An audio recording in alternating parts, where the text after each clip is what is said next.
Ассалаумағалейкум ағайындар. Үржар ауданы Бестерек ауылында екібас жылқы сатылады.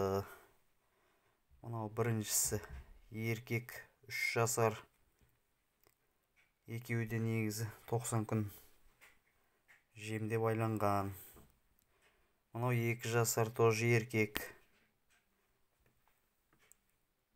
Күйлері жақсы. Аламын деушілерге номерді, иесінің номерін видеоның описаниясына және названияға қалдыратын боламын. Сол номерге хабарласып, саудасын жасайсыздар. Саудаларыңыз берекелі болсын. Және де тіркелмей көріп отырғандар болса, осы Мал Базар каналына тіркеліп, қолдап кетіңіздер. Апта сайын жаңа базардағы видеоларды салып отырамыз.